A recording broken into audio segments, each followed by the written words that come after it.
How to save money in probate in Sacramento. You have a probate coming up and you want to really get through this thing with little cost. How do you do it? We get into that.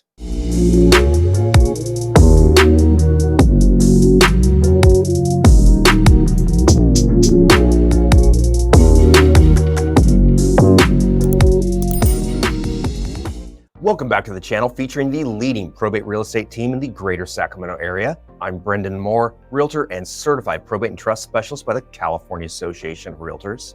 And I'm Bill Heyman. I'm a licensed California professional fiduciary, as well as I'm a licensed California real estate broker. And last but not least, I'm also a registered and bonded California legal document assistant, specializing in uncontested probate. Now please like this video, subscribe to our channel. Want a no-cost probate service? Every day we help people save thousands of dollars and eliminate headaches with our one-of-a-kind probate administration service and real estate listing combo. If it's in California and real estate needs to be sold, you may qualify. So reach out. Our information is on the channel. We love your calls, texts, emails, and comments. Well, let's get into it. So it's how to save money in probate in Sacramento. Really, this applies all over California. Sure. And we do probates all over the place, not just in Sacramento. I'm a realtor and I do them all over, but you do probates all over the state. I do. So the first thing, would you say, starting as soon as possible? You really want to get going. Once you know that you have to get through probate, you want to start this process quickly. And especially if there's real estate involved, because when there's real estate involved, there's all sorts of holding costs. If there's a mortgage, there's the mortgage payment. Maybe you're not paying the mortgage, which gets to be risky, and you could possibly have a foreclosure, but there's still going to be accruing interest. There's going to be property taxes, and all that's going to come out in the end. There's going to be penalties and other liabilities, utilities, all sorts of holding costs. You want to get through that fast. Bill, what's another thing to get through probate and save money? Sure. Well, I think for most people, it is important that they consult with some type of professional, whether it's a probate attorney or it's a legal document assistant, such as myself, that specializes in uncontested probate. It may seem counterintuitive to saving money because obviously there'll be some fees for that. However, doing that, working with either an attorney or a qualified legal document assistant, it can really save you in some missteps as you go along, which, if you make a few missteps, it can cause some delays, sometimes a lot. And anytime there's delays, that's going to cost you money one way or the other. The other nice thing is that usually any fees that you do pay for a probate professional come at the end of the probate. Generally, it's after the house is sold, so there's usually proceeds available from the sale to pay for that. Yeah, and we definitely have seen people say doing it themselves. They think they're going to save money that way, and people have come to us who were in probate for years and years and years and years and years, and especially with all sorts of costs that there could be in an estate, and when there's a house involved, it's even a lot more. I can think of, and I know you can too, I can think of one situation where someone who was trying to do it themselves for you, and it took years and years and years, delays, ended up costing the estate about $80,000 in property taxes because of those delays. So it can cost you. It can cost you. Yeah, and now one thing that you mentioned there, in an uncontested situation where the heirs aren't fighting over things, no one's contesting the probate, a non-attorney probate administration service is a great option. That's a much lower cost option than an attorney. If you feel you need legal advice, you should always consult an attorney. Sure, you have to if you need legal advice. But most of probate is just a process. You're not necessarily fighting in court. You usually are not. And especially in an uncontested case. So a non-attorney probate administration service will save you thousands of dollars. Bill's service, for example, here, if you qualify, and most of the time I see people do qualify, if there's a home to be sold, you'll do the probate itself at no fee, a no-cost probate. Yep. If someone qualifies with a home that they want to sell, they can save a bundle on the probate fees. Yeah, if they list the house with our team, right? And that's how that works. Yeah, absolutely. So other than that, I would say, oh gosh, this is a big one. Time is money. You want to get through probate very quickly, but also you don't want a legal fight. Be agreeable. When heirs are fighting, that's where the costs start to rise. More delays and possibly attorney's fees. Yeah, when heirs are fighting, your costs can skyrocket because Once heirs start really fighting about the estate or whatever's going on during probate, you literally force your hand into a probate attorney, and oftentimes more than one probate attorney. And a lot of times those attorney fees are going to end up being paid out of the estate. When heirs fight, they're going to cost themselves a lot of money. They are. Now, this is one that I think I'd like you to elaborate on, because you're a probate professional. You've probated, gosh, how many is it? 3,000? Over 3,000? Yeah, more than 3,500. more than that. So a lot. So you've seen a lot of personal representatives. So a great way to save money in probate is choosing the right personal representative, because they'll get things done. Yes. Right? Yes. What have you seen in that?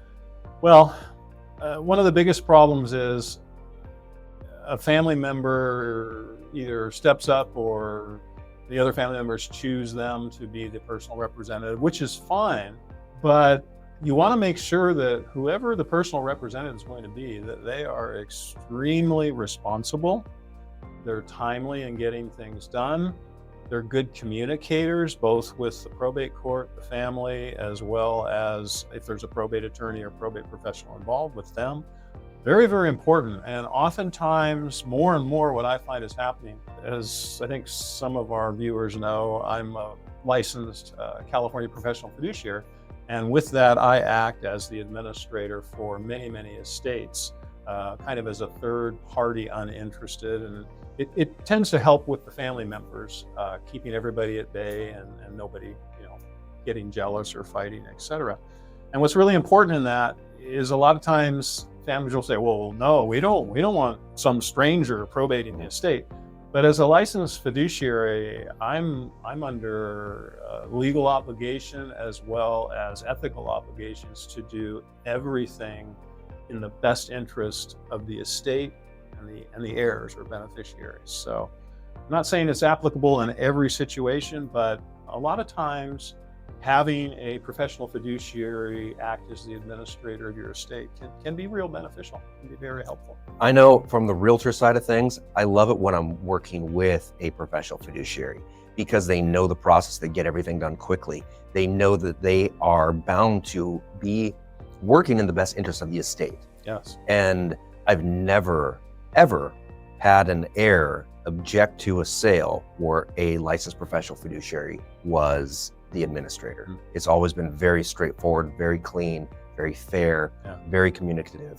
And in those cases, it definitely benefited the estate. Sure. Another thing that I'll just kind of throw on top of that is however you're going to probate an estate, whether you've got the assistance of a probate attorney, you've got the assistance of a probate professional, legal document assistant like myself, or if you're trying to do it yourself, it's really important that when you file the petition and apply to the court to start it, you want to make sure that you, on the paperwork, you choose to get independent administration with full authority.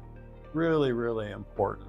It's going to make whoever is the personal representative, it's going to make their life a lot easier, and it's going to make things flow a lot more smoothly during the process, especially if there's a real estate sale involved. Yeah, especially if there is, it's going to be smoother, faster. You're going to open up a buyer pool for the home. It limits the buyer pool when there's limited authority. That's the way to go, full authority. Definitely, definitely.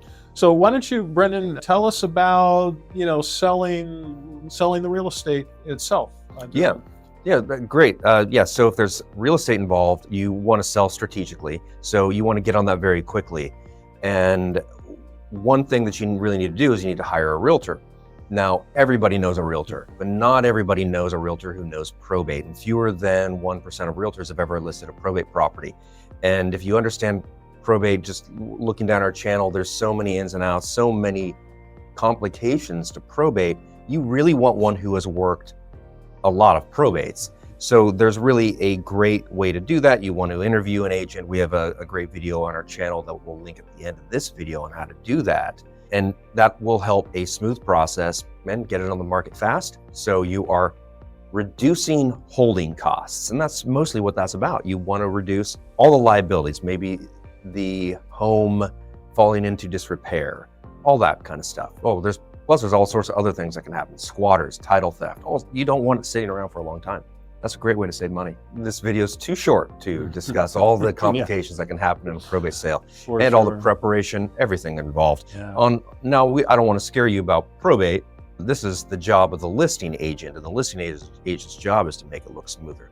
There's just a lot the listing agent needs to know.